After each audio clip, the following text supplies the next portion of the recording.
Hey guys, what's up? It's Eli here, and Apple just released a ton of new products. So we're gonna go through them and see, because they released some pretty cool stuff today.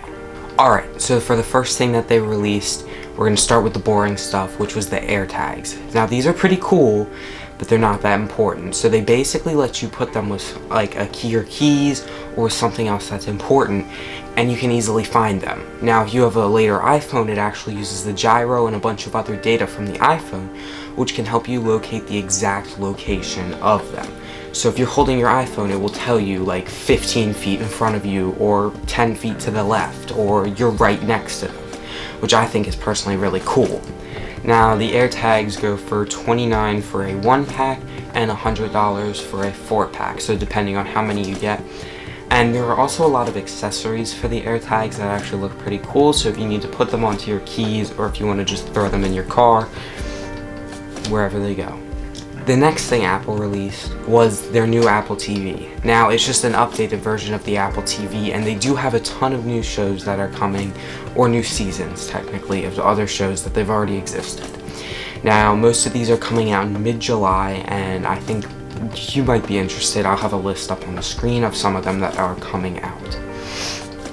Now the new Apple TV will have Dolby Vision and will allow you to have HDR and higher frame rates, and you can use your phone and directly play it to Apple TV. Now, also with your phone, you can use it for calibration on your TV, because not everyone's TV is the same. So you can use the calibration from your iPhone, and it will actually calibrate your TV to give you the best color results. Now on your screen, I'll be showing you from Apple what this shows, what it has the possibility to do. Alright, and Apple has a new remote that allows 5-way touch motion on the ClickPad. Also, everywhere on the ClickPad is enabled to make your browsing experience much easier. They also moved the Siri button to the side to make it easier as well. Alright, and the Apple TV 4K will be coming in at $179 for 32 gigs of storage and $200 for 64 gigs of storage. Now you might want that extra storage for extra apps and stuff that you can put on the TV, but that'll be up to you for the extra $20. Another thing that they did was they brought out a purple color for the iPhone 12 and 12 mini. I personally actually like this color on the 12, even though I do think the blue looks better. I still think the purple could be pretty nice, and since it's springtime, it's a nice addition. Alright, so now for the Mac. Now the Mac has a lot of updates for it, so I'm trying to go through all of them. First off, it comes in 7 different colors. Now these colors are more vibrant on the back than they are in the front to remove distractions, which I actually think is a really smart move by Apple.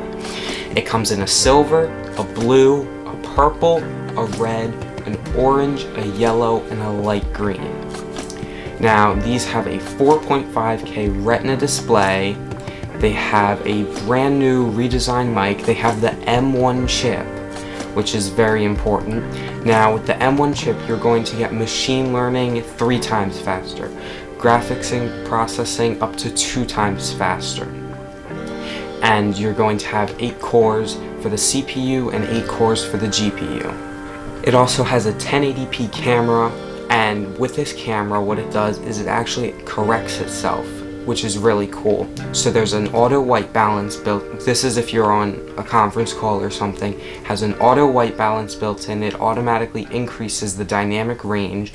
It goes through many noise reductions and highlight enhancements, which basically give you a way better looking image, so whoever you're on conference call with will not be disappointed.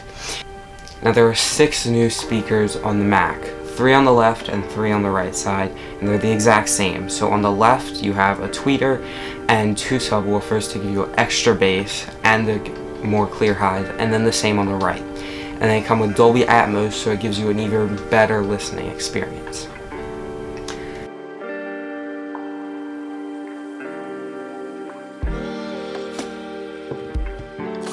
Now we're going to be talking about the mic.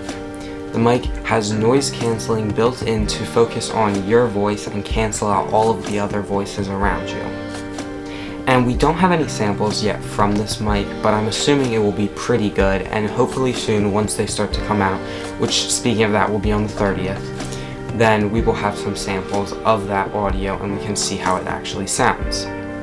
Now, they have newly redesigned the power cable, and what's really cool about this is the Ethernet cable actually runs directly through it. So it's only one cable running up to the computer, and it's carrying the Ethernet and the power. Now, this will help clear up desk space, and I really like the cables. They're also very nice looking cables. They're braided, and they actually have the color of the Mac that you have. Now, on the back of the Mac, they have up to 4 USB-C ports and 2 Thunderbolts. Now, the connectivity is going to be really good, and you can connect like an XDR display or any other accessories that you need to. Speaking of the accessories, they have newly redesigned the trackpad to give it a better shape, and it also comes in the color of the Mac that you pick, and they have a new mouse, Magic Mouse, that comes in the color that you pick, and they have a newly redesigned Magic Keyboard. Now, they actually have 3 keyboards. First off, they have one that just has a couple of extra buttons like a dictation, a locking button to quickly lock your Mac, and an emoji button. Now, the other keyboards that they have Touch ID built into them. So you can use, if you're paying online, you can use one touch. It's all wireless, everything works simultaneously, and all you have to do is just press your fingerprint in. Now, this can also be really helpful for switching users, as in if you have to switch users quickly, you can just put in your fingerprint and it automatically switches over. And for being in the Apple ecosystem, things are integrated. So your calls and texts will all come through your Mac, and you can even copy something on your phone and paste it on your Mac using their universal connectivity.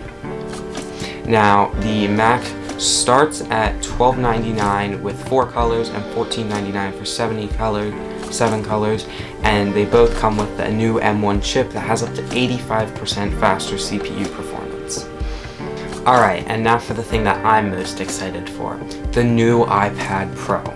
So now this comes with the M1 chip, which has the 8-core CPU and the 8-core GPU. Now, this is supposed to give you up to 50% faster CPU performance and up to 40% faster GPU performance. Also, in their live thing, another cool statistic that they put in was that the graphics processing is 1,500 times faster than the original iPad. I think that's crazy. Another amazing thing about it is it finally has 5G. So no matter where you're working from, if there's 5G, you will have the best connection possible. Another great thing about it is the newly designed port, which now will support Thunderbolt, so you can connect to your Pro XDR display, and it will also allow you to do external storage and other external displays. Now, like the previous iPad Pros, it has 4 speakers, the ProMotion display on the 11-inch, and all-day battery life. Now, on the 12.9-inch, they have a Liquid Retina XDR display. Now, this display is incredible, with 1000 nits full screen brightness and up to 1600 nits of full brightness. So it has 2500 local dimming zones and a 1,000,000:1 contrast ratio, and it only weighs in at 1.5 pounds. Now, with the 12.9-inch, you are getting the same display that you would get on the Pro XDR. So if you're working from the iPad, you will get even better visual representation of colors and such. Now for the camera. This camera comes on both the 11-inch and the 12.9-inch, and it's a 12 megapixel ultra-wide camera on the front. And this has a really cool feature that they call center stage. So it will track you, the subject, and if another subject comes on, it will track them as well, and it will pan and move around just so that you are in the frame. So if you're on FaceTime and you're trying to move around, it will track your face and it will move the camera around in order so that you always stay front and center in the frame. This also will work on conference calls and other different apps that you can use it for if the developers support it. Now on the 11-inch, you only have up to a 600 nits brightness with 1000 in the peak, but both cameras do have a LiDAR scanner on the back and they have the same camera that they did from the previous generation, just you will get better performance because of the enhancements done from the M1 chip. It's also claiming to have console-like graphics performance, and you can connect a PlayStation 5 controller or the latest Xbox controller so you can play your games on the apps if the developers support it. Also, they do have a new color for the Smart Keyboard Folio, which it comes in white now, which actually looks very clean, as you can see. Alright, and now for the 11-inch iPad Pro, that will be going for $800 with 128 gigs of storage. It goes for $900 with 256, $1,100 for 512, and it also has up to 2 terabytes of storage, which is $1,899. But it's still great that if you need the extra 2 terabytes, and you have the option. Alright guys, thank you so much for watching, and the links will be in the description if you're interested in checking out any of these and you need more specs or anything. And make sure to leave a comment if you have any suggestions for the next video or any questions that you would like to ask. Thanks for watching, and I'll see you in the next one.